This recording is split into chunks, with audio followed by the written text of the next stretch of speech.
দুর্বার দুর্জয় আমরা ছাত্র জমিয়ত, আমরা ছাত্র জমিয়ত।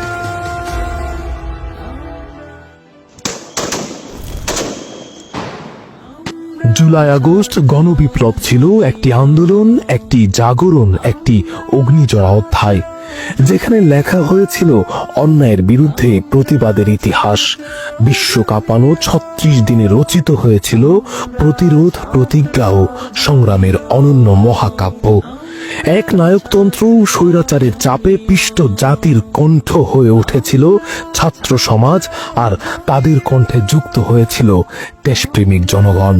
প্রাথমিকভাবে কোটা সংস্কার ও বৈষম্য বিরোধী দাবিতে শিক্ষার্থীদের আন্দোলন শুরু হলেও তা ক্রমে স্বৈরাচার বিরোধী এক দফা দাবির গণ আন্দোলনের রূপ নেয়। আর তা ছিল দফা ১ দাবি ১, স্বৈরাচারীর পদত্যাগ। এই গণ অভ্যুত্থানে ছাত্র জমিয়ত বাংলাদেশও সকল ভয়ভীতি ও হুমকি ধমকি উপেক্ষা করে গুরুত্বপূর্ণ সাহসী ভূমিকা পালন করেছে। ১১ই জুলাই বৃহস্পতিবার পল্টনস্থ জমিয়তের কেন্দ্রীয় কার্যালয়ে ছাত্র জমিয়তের উদ্যোগে কোটা সংস্কার আন্দোলন নিয়ে এক মতবিনিময় সভা অনুষ্ঠিত হয়। সভায় সভাপতিত্ব করেন কেন্দ্রীয় সভাপতি রিদওয়ান মাজহারি।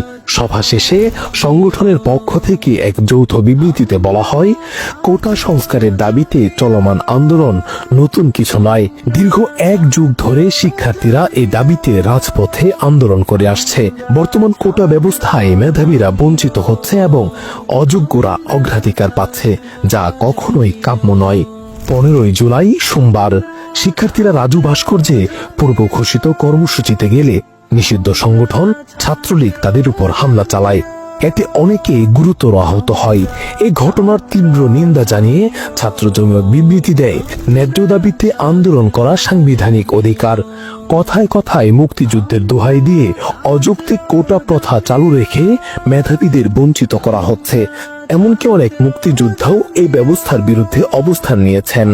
সেদিন সন্ধ্যায় ছাত্র জমিয়তের কেন্দ্রীয় নেতারা আহতদের দেখতে ঢাকা মেডিকেল কলেজ হাসপাতালে গেলে ছাত্রলীগের হুমকির মুখে পড়েন। পরিস্থিতির উত্তপ্ততায় ১৬ই জুলাই জরুরি বৈঠকে বসেন ছাত্র জমিয়তের শীর্ষ নেতৃবৃন্দ। শিক্ষার্থীদের যৌক্তিক আন্দোলনের সমর্থনে দলীয় ব্যানার ছাড়াই সাধারণ শিক্ষার্থীদের পাশে দাঁড়ানো ও খাবার, চিকিৎসা সহ যাবতীয় সহযোগিতার উদ্যোগ নেওয়া হয় মাদ্রাসা ক্যাম্পাসগুলোতে এবং ঢাকার ৪টি পয়েন্টে লাগাতার অবস্থান কর্মসূচি পালনের সিদ্ধান্ত হয়। ১৭ই জুলাই থেকে ছাত্র জমিয়তের নেতাকর্মীরা ৪টি স্থানে অবস্থান শুরু করেন।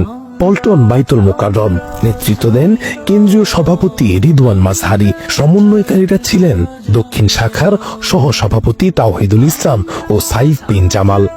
উত্তরা নেতৃত্ব দেন কেন্দ্রীয় সহসভাপতি সাব্বির আহমদ এবং সমন্বয়ে ছিলেন কেন্দ্রীয় সহসভাপতি মাহমুদ হাসান ও ঢাকা উত্তরের সভাপতি রফিকুল ইসলাম আইনি।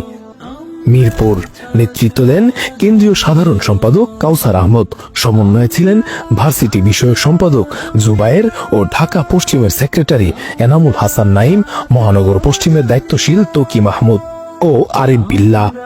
বাড়িধারা গুলশান নেতৃত্ব দেন কেন্দ্রীয় যুগ্ম সাধারণ সম্পাদক নূর হোসাইন। সমন্বয়ে ছিলেন সাংগঠনিক সম্পাদক সাদ বিন জাকির, ঢাকা পূর্বের সভাপতি মারুফ বিল্লাহ ও সেক্রেটারি হাসান মাহমুদ। ১৮ই জুলাই ছাত্র জমিয়ত কেন্দ্রীয়ভাবে বিবৃতি দিয়ে বলেন, শিক্ষার্থীদের ন্যায্য দাবি না মেনে তাদের উপর প্রশাসনিক আক্রমণ কোনো দিনই শুভ পরিণতি বয়ে আনে না। অতীতেও তা হয়নি, ভবিষ্যতেও হবে না। ১৯শে জুলাই শুক্রবার উত্তরা ১২ নম্বর সেক্টরের খালপাড় মসজিদ থেকে সাধারণ ছাত্র জনতার ব্যানারে বিক্ষোভ মিছিলের নেতৃত্ব দেন ছাত্র জমিয়তের যুগ্ম সাধারণ সম্পাদক নূর হোসাইন। সেখানে উত্তেজিত জনতা পুলিশের বক্স ভাঙচুর করে। এর জেরে জমিয়তের তৎকালীন সাংগঠনিক সম্পাদক মাওলানা নাজমুল হাসান কাসিমের উপর প্রশাসনিক চাপ বাড়ে এবং তাকে মসজিদে যেতে নিষেধ করা হয়।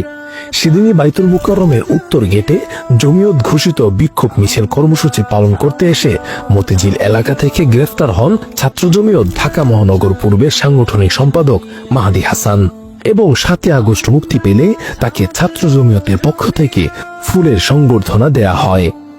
৩ আগস্ট ছাত্র জনতার আন্দোলনে সংহতি জানিয়ে ছাত্রদের এক বিরাট বিক্ষোভ সমাবেশ অনুষ্ঠিত হয়। এই সংবাদ মুহূর্তে চারদিকে ছড়িয়ে পড়ে।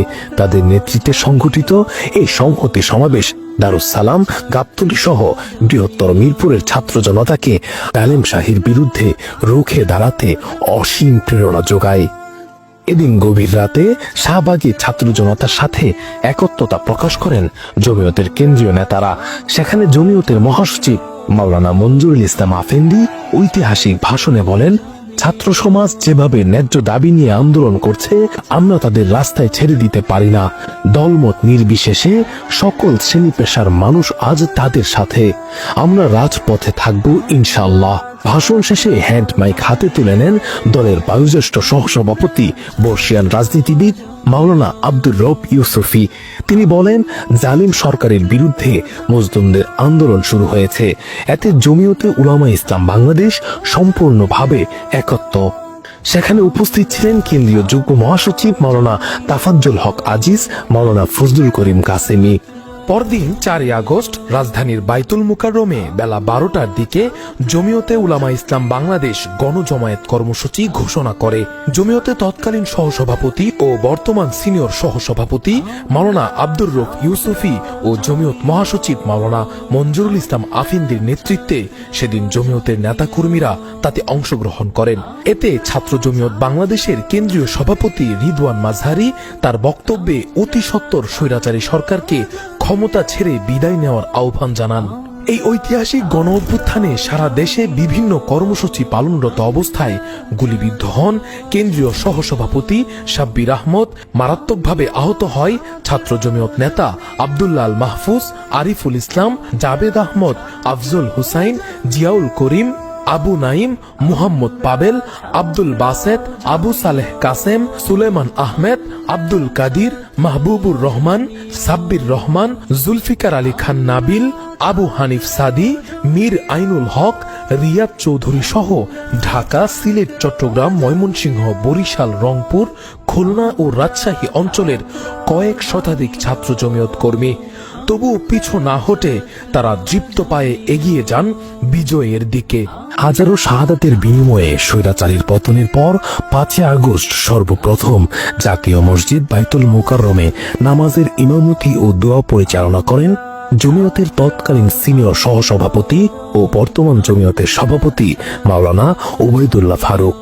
পরবর্তী সময়ে কেন্দ্রীয় ছাত্র জমিয়ত সহ বিভিন্ন শাখার ছাত্র জমিয়তের নেতাকর্মীরা দেশের বিভিন্ন হসপিটালে গিয়ে আহতদের চিকিৎসার জন্য আর্থিক অনুদান প্রদান করেন এবং সড়কে শৃঙ্খলা ফেরাতে সারা দেশের বিভিন্ন শাখার দায়িত্বশীলগণ ট্রাফিক নিয়ন্ত্রণ, ট্রাফিকের দায়িত্ব পালনরত শিক্ষার্থীদের মাঝে খাবার, নাস্তা ও পানীয় বিতরণ, মন্দির পাহারা, গ্রাফিতি ও গণসচেতনতা ক্যাম্পেইনের মাধ্যমে দায়িত্বশীল ভূমিকা পালন করেন এবং গণ অভ্যুত্থানে আহতদের সুস্থতা কামনায় ও শহীদদের মাগফিরাত কামনায় দোয়া মাহফিল করেন।